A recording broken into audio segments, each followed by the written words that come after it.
Okay, hey, welcome back to another season of Rise Up in Real Estate. This is season 8. Ashley and Lawton, first season of this. You were 7 years old, Lawton.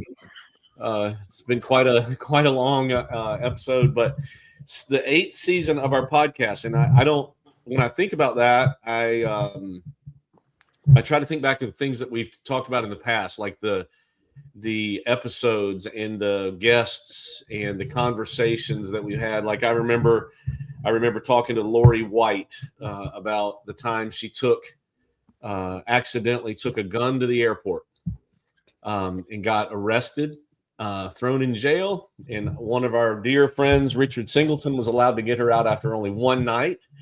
But shockingly, I was the first phone call that Lori's late husband made when she was in jail. So that was an episode. I remember an episode where we had Jeremy Blanton talking about the very first YouTube video he'd done and how coming this long into it now, his business is really robust, and a lot of it is because of YouTube now. I remember talking to, actually, you were a guest on the podcast. Lawton, I think you were a guest at one point on here talking about your journeys.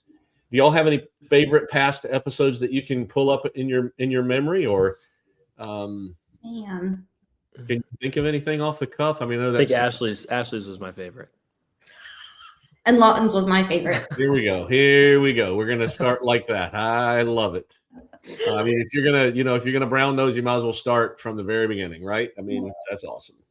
But welcome back, Lawton and Ashley. You know, I don't know if everybody's recognized this. If they looked at our YouTube channel and socials and all that, we got a facelift. The primary facelift was getting rid of Vince. Vince is too busy for us. He's selling new homes, and we'll have him back on, I'm sure, at some point. But we've done a little facelift, and I'm glad to have my now fully committed co-hosts, Lawton and Ashley, on the show. They didn't realize they were fully committed until just this second, but we're happy that they are now part of the show on a regular basis. So welcome back. Tell me, it's been a while since we've talked, but tell me about the last few months. Like, what are the highlights, Lawton and Ashley, for you guys the last couple of months? We had a holiday, we had a new year, we had snowstorm. You're in the middle of basketball season, Lawton. Talk to me about what's happening. And if there's any guests out there, I see a bunch of you hopping on. You guys are welcome to put comments out there. And like we have one right here already. Somebody, I don't even know who this is. This is probably one of my editor's friends, maybe from the Philippines. I don't know. Hi, nice to see you. What's going on with you guys? One of your newest fully committed co-hosts. I still have my view on my computer to see the vertical presentation also, and we can only see the top of your head and the bottom of Lawton's. So something on the vertical presentation for like phone viewing it was correct, and now it's not correct. Let me try. I just turned on my vertical too. Thank you for letting me know that. Let me see if I can make a change on that on the fly that makes a difference. That didn't help. And that didn't help. Rounded corners doesn't help. No, that's worse. Look at my head, man. My head's huge. My forehead is giant. Let's see. I mean, that's a good question. Was it right at some point? Yeah. It was an actual vertical view, but I don't know where that is. Is anybody out there experiencing tell me where you're seeing this, Ashley? Is it on, I don't know if I'm still in the screen that's showing me computer mode and mobile on the left. I guess if anybody's looking at it on their phone, they're going to get the top of my head and y'all's mouths. I think they just got to turn it sideways. I don't know that you can change that. I think it's just how it looks if they hold their phone upright. They got to turn it sideways, huh? Or I could wait. There you go. Dude, that's weird. The whole thing moves. That was weird. Yeah. All right. Well, thanks, Joey. Joey says looks good on the computer. So if you're on Facebook, there's a bunch of you on here now. The ones that were doing vertical probably already left, but we appreciate you coming for a second anyway. There we go. So tell me here, this person wants to be shouted out. I don't know who you are, but shout out to you. We love having you on the show. Give me your name. I'll shout you even further. Ashley, Lawton, what's going on with you guys before we hop into the theme of the season and what's coming up? I'm kind of missed being on here, so we're going to talk a lot today. What do y'all got? Tell me what you've been doing the last 60 days. I feel like we've had so many exciting events happening December and January. Like everybody feels like the holidays are very busy time of year, and then everybody gets to breathe for a minute, and we did not breathe, right? We had all these events to make agent swag at the office. We're doing one today. Tracy's on her way to Somerville right now to fire up the heat presses and get some Remax swag for agents. They could bring in anything they wanted. We had celebration events, 4 different events to celebrate agents in all of the markets. Also, we had new sessions for agent development that were coming out of the ground and putting in front of agents beginning of January to kick off the new year. So it's been fast forward, like really great stuff and great feedback from people, but there was no breather after the holidays, that's for sure. Yeah, that's what when people say, "Why do you take a break like from the podcast?" Because we do this seasonally. We'll stop this right around Memorial Day, so we'll have 15 episodes, then we'll have the summer off. And people say, "Why do you do that?" Well, because my kids never have time off, and our business never has time off. Like Ashley's exactly right. We've crammed a lot of stuff in the last 60 days, and you highlighted it very well. It was fun to celebrate everybody, to take a step back and do some of that stuff. There's Carrie. Hey, Carrie, nice to see you down there in Somerville holding it down. I'm sure you've got it on the conference room. Have y'all got the Preston event down there today? I think they do. Carrie, are you in with Tracy? Is Tracy there yet? Man, I wish there was a way y'all could shoot us a picture of what's going on down there. That sounds fun. But Ashley, we appreciate it. And I know you've been working hard on the content for the year. You've actually started already and maybe completed now. Yeah. A 6-week series on reconnecting everybody back to our Momentum platform. How's that been going? Well, I mean, I had the content prepared and I thought that it went well, but the real test will be when I ask for some agent reviews, just like agents ask for reviews from their clients. I'm going to ask for some reviews from agents that were in the room and, get some feedback from them. So I hope that it was incredibly useful. It was 6 weeks. It was workshop style, so it wasn't all information forward. They actually wrote out numbers and wrote out plans and talked about what was going to move their business forward. So I hope that it was great, but verdict is still out, Tad. We always like what we do. It's like this podcast. I enjoy it so much. And I don't know if anybody else even watches, but anyway, those of you that are on here, there's a bunch on here. We are going to talk about the agent of the future. That's our theme for the month. I mean, for the season. So stick around. We want your input. We need you to tell us what you'd like to discuss this season and all of that as soon as I find out how Lawton's been doing. What's been going on in your world for the last 60 days? Anything exciting? Anything fun? Well, to touch on Ashley's class, I was able to make it to some of them. I had things come up for the other ones, but it was great. I think it was the most attended I've ever seen a class that Ashley was actually teaching. Usually it's not that busy, but she had a good attendance there. When you said what the highlight of the last little while, I think it was the snow. And I'm trying to figure out my wife's been here for now 2 winters, and I'm trying to figure out how to convince her that this doesn't happen every winter in Myrtle Beach. So I still haven't figured that one out yet, but same thing with clients that I was trying to show houses to in those days, and I'm letting them know, hey, this doesn't happen. They're like, what about last year? I'm like, well, okay, the last 2 years it has. But that was pretty fun. I thought it's just pretty crazy to see all of the things that we see at the beach all the time, but then with snow on it. But other than that, it's just been just a change of the year, but everything else is pretty much the same. Just doing stuff, getting business planned. I got my little business plan that I made in those classes with Ashley sitting on my filing cabinet in my office. So looking forward to it. That's awesome. You Joey's got something for you, Lawton. Joey says he knows an agent in Florida if you're interested in moving, getting away from here. It's Abby's from upstate New York. I guess that's what you call it. So Lawton's wife. And so that's a little bit difficult for her to understand that this isn't the normal for us. But those of you that don't know, we're in coastal South Carolina, North and South Carolina. And we've been in our house 4 years, and 3 years we've had snow. And and probably the 8 years prior to that, we didn't.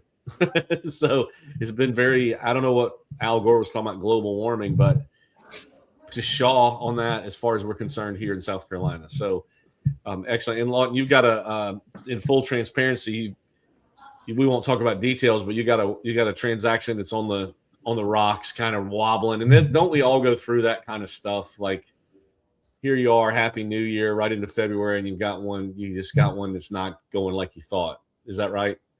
Yeah, I don't know how thin of a thread you can get, but that's what we're hanging on with right now. So we'll see how that goes.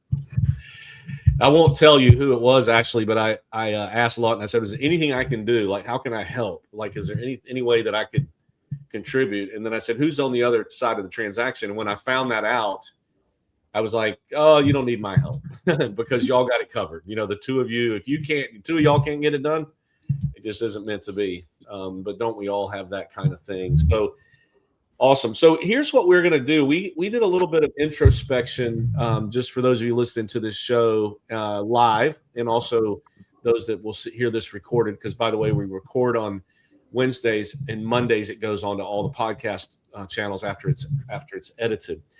And we have a YouTube channel with a ton of videos for those of you that pay attention and want to get those. But after looking at what in the world we wanted to accomplish with the season, because some seasons we fill with guests.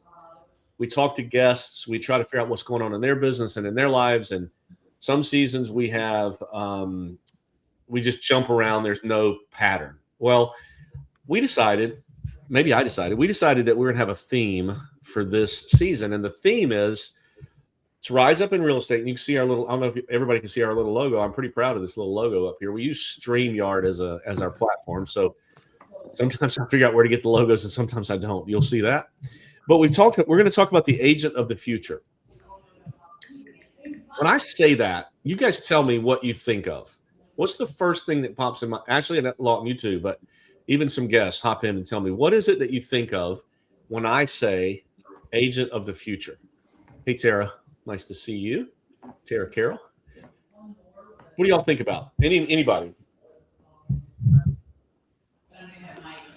If you say it out loud, it's more effective, or if you type it in the comments. But if you think right. Yeah, I forgot that part. Agent in the future. Well, I just see. Okay, here's what I would love to see, but I don't know that this is what we're going to see. I would love to see that anybody in any profession can accomplish what their role is in their job in less amount of time and be able to enjoy an abundant life for more hours during the week. My fear is that we will figure out ways to be efficient in what we're doing and then still pack in 40 hours, 50 hours, 60 hours, because we're so used to working that kind of schedule. So I don't know if that's the kind of answer that you wanted, but that's always what I think about. Like, are people going to enjoy life more because they can accomplish so many of their tasks in lightning speed that used to take hours or days or weeks to accomplish? Or are they going to have a revelation that we can enjoy our family and our time off and still have everything done that had to be done a year ago? I'm still doing it. So that's an interesting thought. I'd love to hear your talks about it, Lawton. But for me, like, it parallels with, and I think this is what you're talking about, when we got the use of this crazy device. I mean, I can even think back when I heard the first time someone said, "You've got mail," right? I was like, man, this is going to make me so much more effective and efficient. This is going to make me so much more effective and efficient.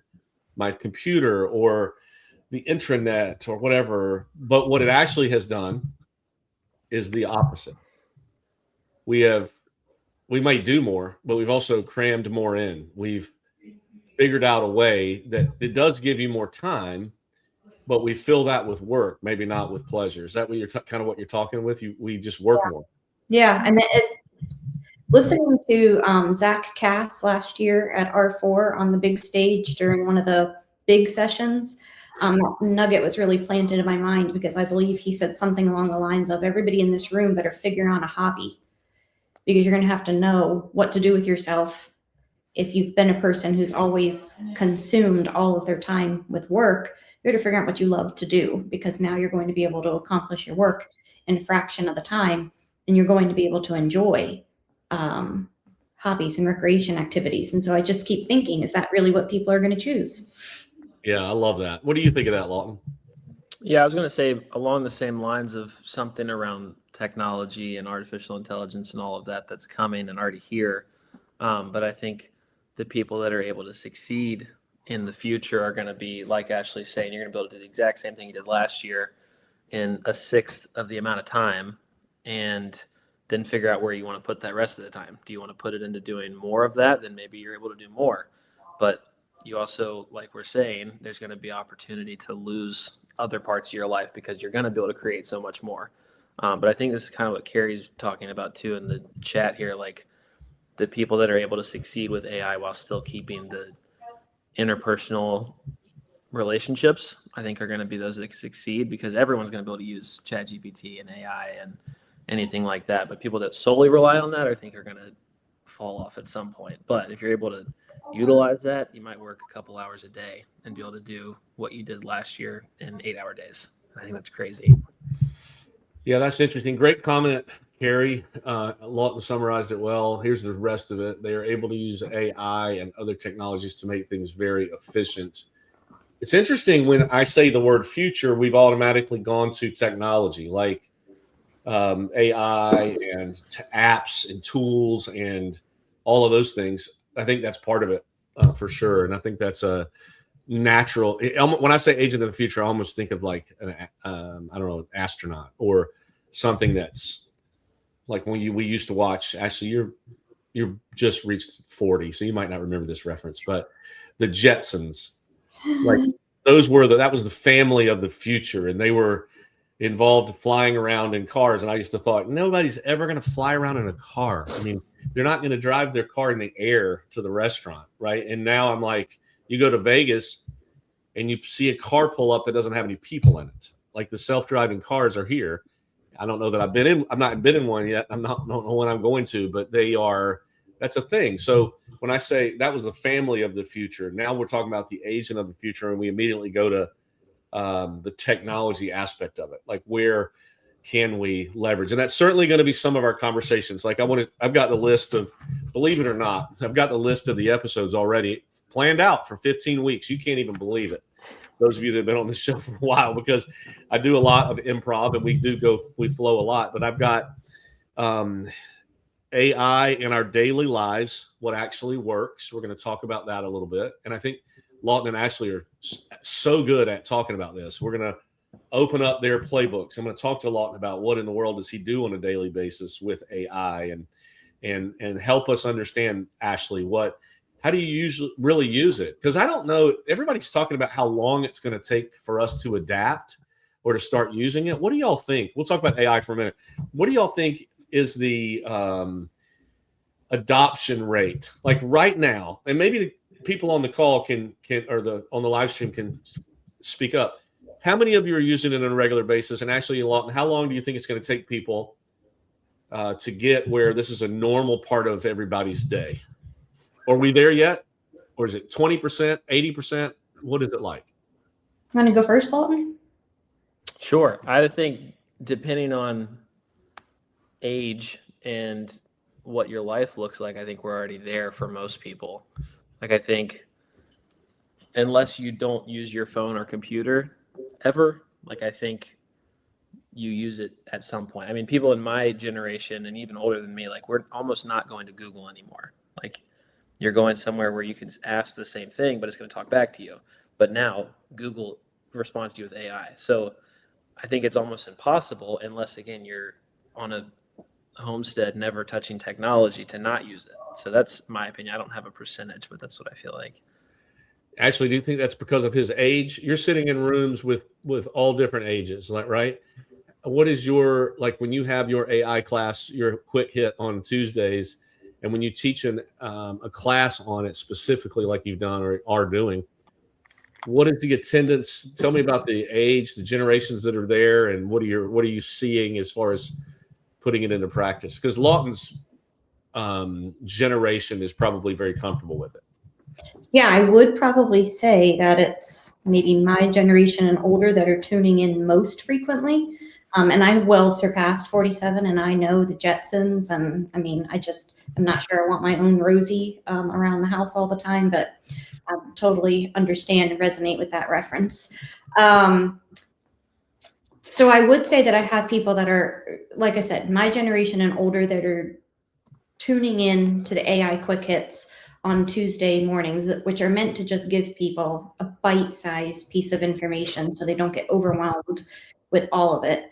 I would love to know. I know that there's tables and graphs out there of how fast people grabbed on and started using the internet, right? How long it took to get to a billion users, and then how long it took Facebook to get to a billion users, and how long it then took TikTok to get to a billion users, and then what it's taken for ChatGPT and AI technology to get to a billion users. And it is a fraction of the time. And I can't remember the exact number, so I don't want to misquote any of those, but it's just really incredible how fast people are adapting to that technology. Now, on the flip side of that, we still help clients who don't have an email address to send them electronic signature documents. So we have like both ends of this spectrum represented on a daily basis in our world. And we have agents driving a piece of paper for wet signature to someone's house to then scan in an email to the agent on the other side because the client doesn't have an email address, which means that client hasn't really ever adapted internet technology. They're certainly not going to put their hands on AI technology. And then we have agents like Lawton who are coming in, and they could teach me more about AI than what I already tried to teach and show to the agents, just because they're immersed in it right out of the gate. Yeah, that's excellent. Interesting. Tara says she uses it every day. I love that. Thank you, Tara, for piping in. I know Carrie is continuously using it as well. Let me know when the pressing starts down there, Carrie. I'm interested to hear what you're making for yourself. But this AI conversation we're going to have a few times during the season. We'll have a few episodes devoted to it. I'm excited. In 2 weeks, we will be 2 weeks from today, Ashley, believe it or not, we will be in Las Vegas. And they've asked us to host the show. And I guess, Lawton, if you're not going to be in Vegas, I think you can log on. We'll figure that out, whether you can be there from here. But we're going to be on location live in the marketplace at our international convention on a big stage up in the air doing this show. So it's going to be pretty cool. They're going to give us a live microphone in the audience for all the people that are in the marketplace at this time, where they can walk up to the microphone and ask us questions. And we're going to talk about the agent of the future, similar to what we're doing today. But our special guest is going to be Tyler Morton, who is probably if I had to name an AI, he's not an expert, but he certainly is cutting edge with the things that he's doing with AI. So we're going to have him sitting with Ashley and I on this stage, and we're going to open up the conversation with him he wants to talk about the future of the industry. How are these AI tools helping or hurting the actual industry, not each person, not how you use it in your business, but how are the mega companies like a Zillow or like Realtor.com or Homes.com, how are they using these tools to shape what we're going to see and hear in the future? So I think that'll be pretty exciting to have that conversation. Carrie's not doing anything. You haven't rated whatever you're wearing, she's going to put a logo on it. You're going to have to take your jacket off and put it on the press, and we're going to put a Remax balloon right in the middle of the back of it. So Tad, I just asked ChatGPT the question we were just discussing. Okay. It took 15 years for the internet to get to 1 billion users, and it took 5 days for ChatGPT. Now, that's assuming ChatGPT isn't lying to me in my search right here, but right? Yeah, that's crazy. The adoption, and I'm interested just to hear from the regular people. Like I don't know that we're regular. I think we're a little bit odd, but what are clients and customers? How are they using it? And we don't have to answer this now, but when you sit down with somebody, are you assuming? I mean, we used to have to ask them, like, do you prefer to communicate through text or email? Now you almost have to have this conversation.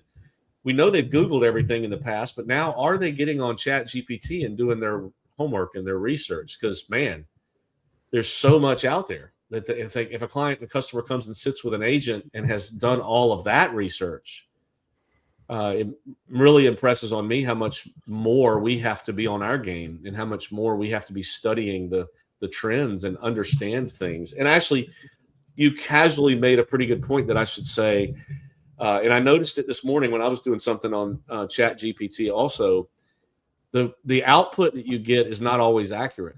Mhm.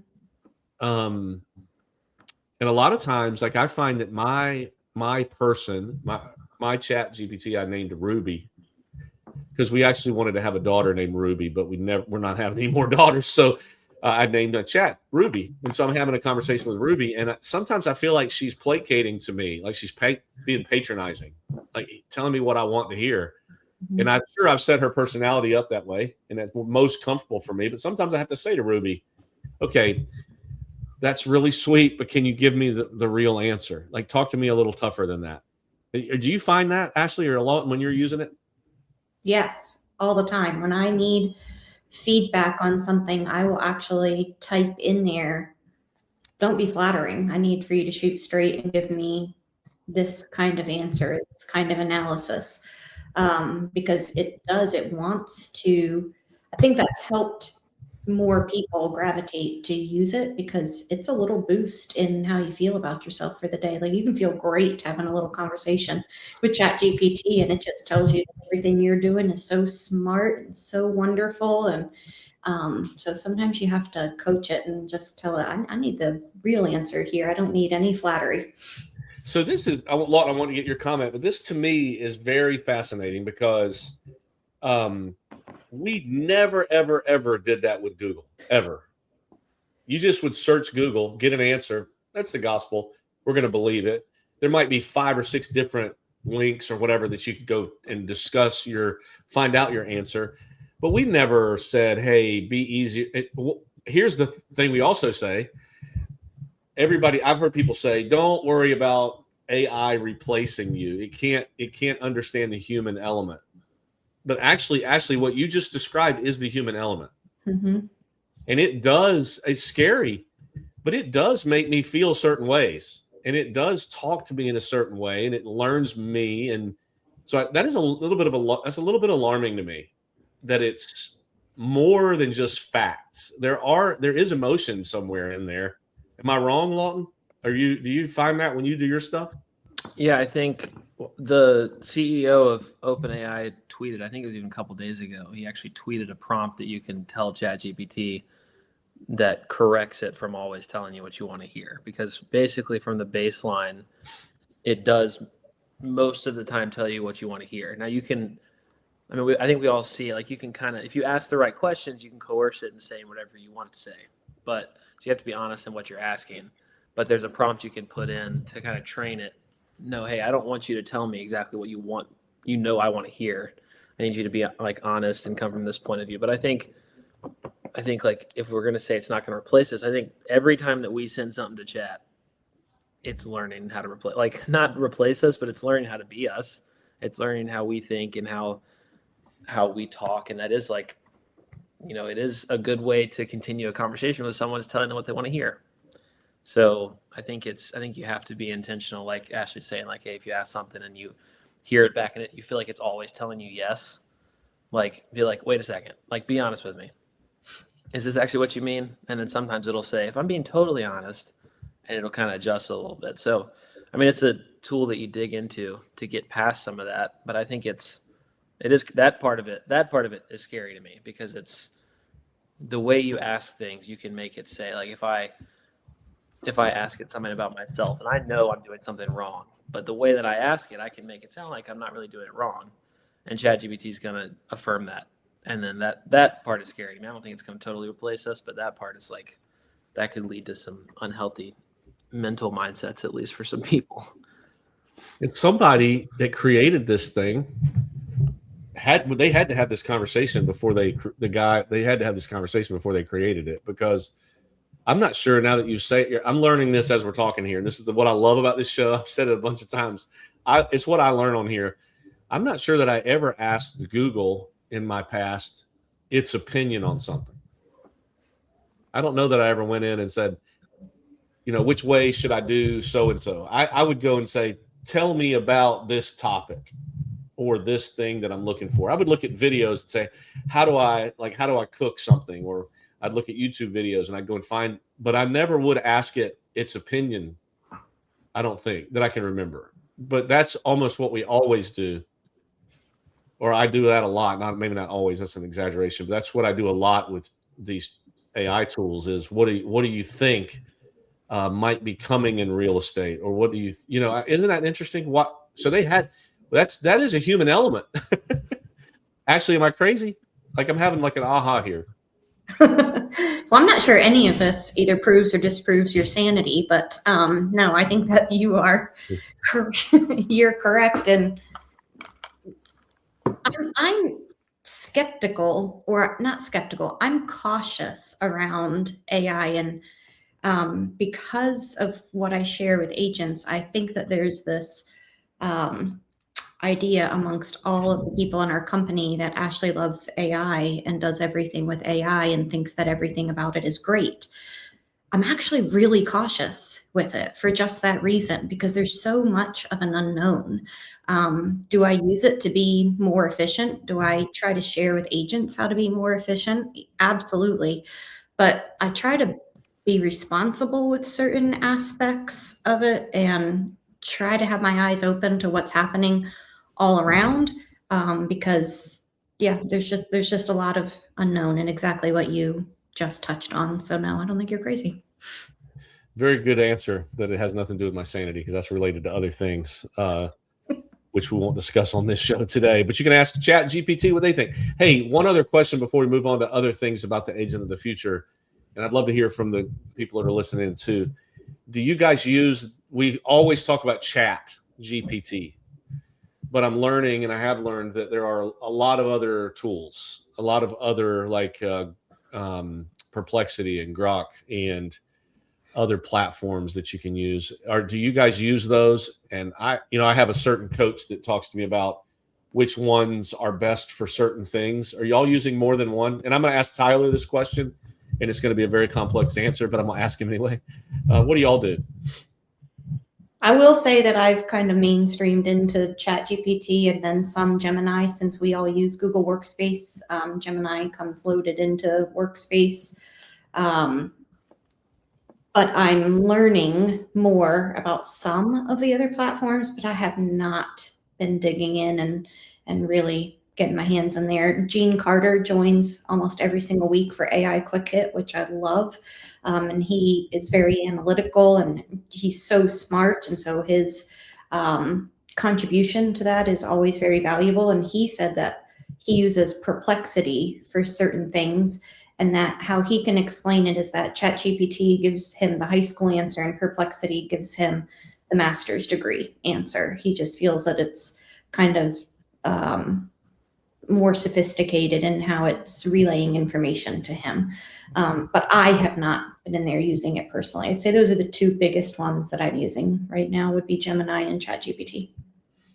What about you, youngster? Yeah, so I actually asked ChatGPT similar questions to figure out which one I should use, which that was a hard one to get it to be honest with me. But I use that the most because I think, honestly, most of what I'm asking it and needing it for is the high school answers for things. I don't need the master's version or answers. I'm getting it to do tasks or things like that I don't need super competent intellectual answers. I use Notebook LM sometimes just to put in, because I think it's cool to be able to take a website and put it into it, and then it goes all the way down to giving me a script for a social media video or something like that. I use that a lot. I've started to use ChatGPT, does it great, but there's a couple of the other ones do it a little bit better, like for virtually staging pictures for listings. Or now what I've gotten to the point of doing is I'll put the listing live, and I'll just let my client know, hey, like if there's any pictures that you don't like, just let me know. And when you open up that door, of course, there's pictures they don't like. So then they email me or text me, like, hey, this one, like this one I had a couple of days ago, the chairs still had their covers on it, and they wanted them to be shown, whatever. So I asked for them to send me a picture. They sent me a picture on their phone of what the chair actually looks like with the cover off.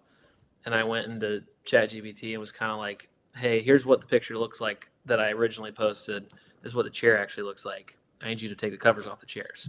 And it like that, the chairs look like they're just sitting there with covers off. So things like that, But like ChatGPT did that one, but I know there's some that are better. But most of the stuff that I need is ChatGPT, and there's no reason for me to use more energy or whatever the argument is for a deeper searching engine.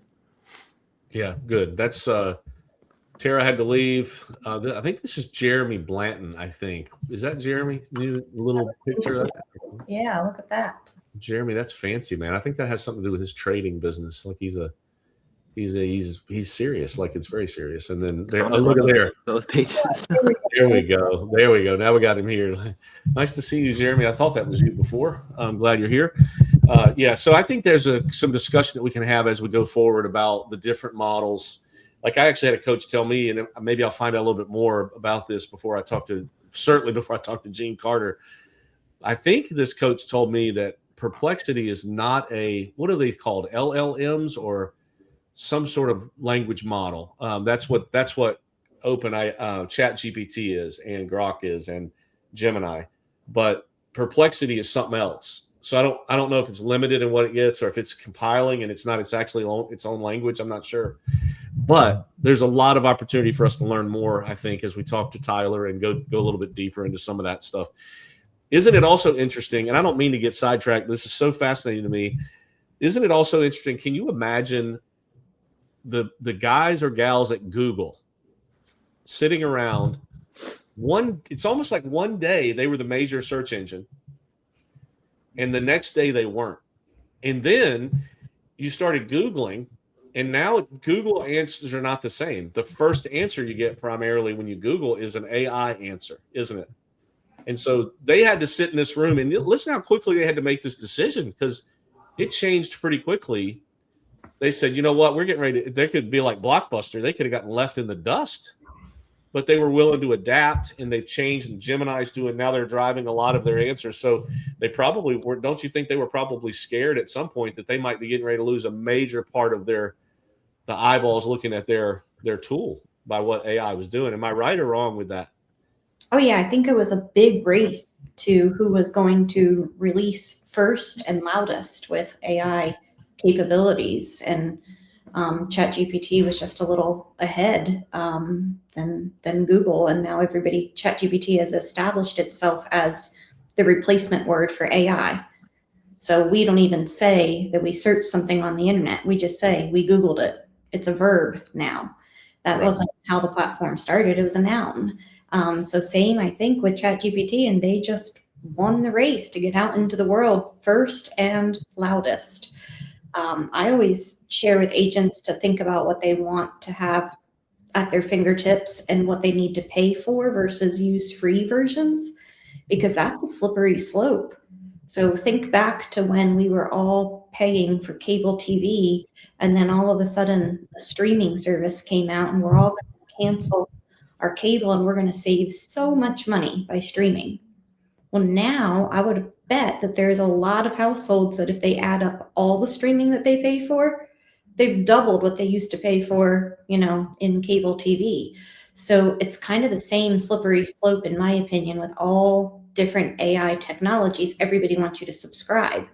Well, those $20 and $10 memberships per month can quickly add up. It's only $20 to have the paid version. It's only $10 to have the paid version. I can do so much more. You need to figure out what you need to use and only do the paid version for what it is that's going to advance whatever you want advanced in your life or in your profession. And that's not a question you can ask the AI engines, because they're going to tell you that they're the best and you're going to pay for that one. They're not going to give any recommendations to another. That's a video topic, Ashley.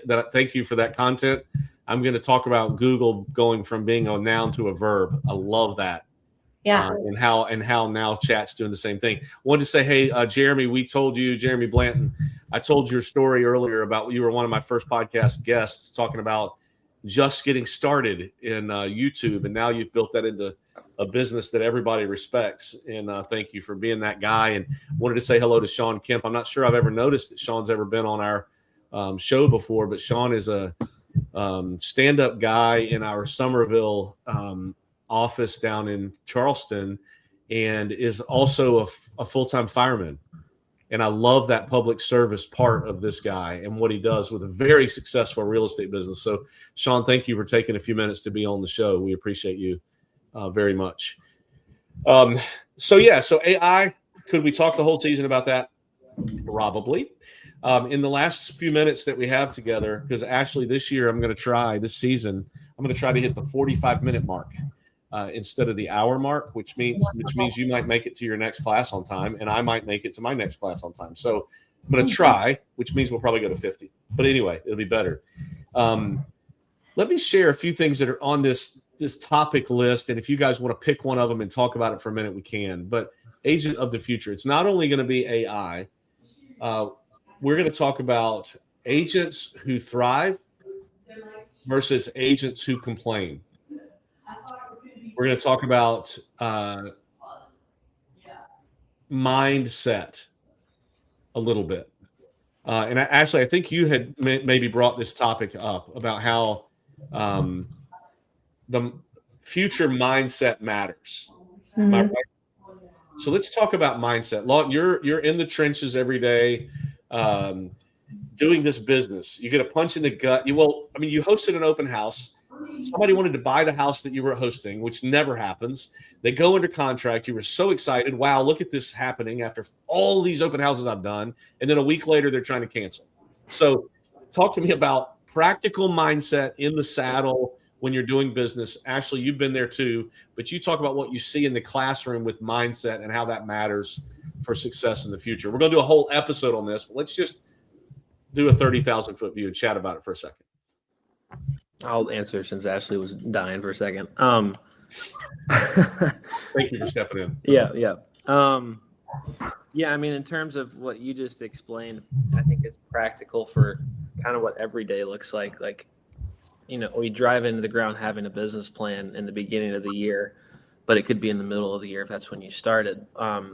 But having that set up is so important. Like, the only reason I was at that open house was because I knew I had to be there. Like, it was legitimately like 3 weeks of open houses with no one there. And I think that's maybe happened one other time since I started almost 2 years ago. And like, it was terrible. Like, I was bored out of my mind. I made more social media videos than ever, but like, knowing that that's the number I had to hit, that's the only reason I was there. So that, in that part of the day-to-day life, that's kind of where that mindset's really important to me, knowing, I know what I have to do. I'm going to do it regardless of how much it's annoying. But then in terms of like, I think one of the big things that we'll probably hit on at some point, we already kind of talked about it, is clients are going to end up and continuing to know so much more that us being able to tell them basic things is not really that important anymore. We should know them, but they're going to already know. Like, it's not anymore very often, hey, I'm looking for this kind of house. Can you help me? It's more, hey, I've seen these 4 houses on Zillow. I've been looking for the last 3 months. I want to go see them. Well, then how do you separate yourself from the 300 million other agents it feels like there are in this area? And even like the ChatGPT idea, like, they're going to, if they have a question about a contract or a thing, are they going to ask you, or are they just going to ask ChatGPT if they're using it? So then I think your mindset on your relationships with people, that's the part that, at least right now, ChatGPT can't really replace. So that's kind of the mindset that I have day to day. But yeah, it definitely is. Your mindset has to be just keep pushing forward sometimes in this business, because it's what it feels like some days, to be honest. Yeah. Ashley, now that you're done with your coughing fit, what do you have to add? Oh, Jeremy, you're not the only one. The person that won down in Somerville, who will remain unnamed, I congratulated her via text about her soup. And I said, do you cook a lot? She goes, never. Don't ever cook. I don't think I've ever used my oven or my stove. I looked it up on chat, and the recipe came out, and I made it, and I won. So actually, AI has won 2 of our Super Bowl competitions. Soup being they made soup from the recipe, and Jeremy's got quite a bit of talk. It was excellent. But Ashley, what about mindset? Talk to me, and I know you could do a whole hour on it. But what do you think, surface level? So piggybacking what Lawton just talked about, I think that there's not necessarily the big risk of AI replacing agents. I think the bigger risk is agents all sounding identical. So Lawton was sharing, people are going to come in already knowing certain things, but also just who you're able to get in front of. You're going to have to be creative in how you're going to differentiate yourself, because everybody's posts are going to start to sound the same, and everybody's video is going to start to sound the same, and everybody's language with people is going to start to sound the same. So if you can have a mindset of being aware, what's the messaging, who's my audience, and how do I want it to come across that really is me as a human, you can really get in there. I think that that is going to be like a winning edge for a lot of people. And also, Lawton was just sharing the mindset of building relationships. People form memories when they have an emotion tied to something that happens. So if it makes you laugh, if it makes you cry, if it makes you feel good, then memories are kind of formed through having those sorts of feelings. So if you're an agent who's tuned in to making somebody feel important, even if they think they already know everything, again, I think that's just going to put you at the forefront. So as long as your mindset is, how can I stay relevant? Then I think we can get there. If you have a mindset of it's all doom and gloom and everything's going to go away and nobody's going to need me and it's all terrifying, then maybe that will be true also, right? Yeah, I'm not a total believer in the secret, that concept of if you think it, it'll happen. But I do believe in the idea that if you sit in something and you dwell in something, and that's your perspective and outlook, that you will attract way more of that than people that aren't that way. And I love that. And I think, I don't know how many years ago it was. It was 2 or 3 years ago, because somebody else was helping me host this show. I came up with this idea, and this is why I don't know if you guys like learned something from this. I've taken a lot of notes today during my own podcast, which is remarkable if you think about it. Like, I came on with all the ideas and topics, but I have taken a lot away from this. And I think that says a little bit about mindset. But years ago, I came up with this thing that I thought was pretty cool that I was going to put it on a t-shirt. And you know how a fraction looks, like 1/2 is 1/2. I was going to make a t-shirt that just said connection and a line, and underneath it, I'd say connection over innovation. Because all the innovation in the world is fantastic. But when you can connect with someone, and I'll give you a perfect example. I walked into a class yesterday that I was invited to, but nobody thought I was coming to. And so I was, as the owner of one of the owners of the company, I kind of came in and startled people that I was at this class. Carrie was there. I noticed, though, that someone, Jeremy, excellent. You just made my point. I love that. I noticed somebody in the room that I don't really know that well had on some cool socks. And I said, hey, I love your socks. I've got cool socks on too. Let me show you. We started talking about socks. But I felt so connected to her for the entire class just because I had complimented her about her socks.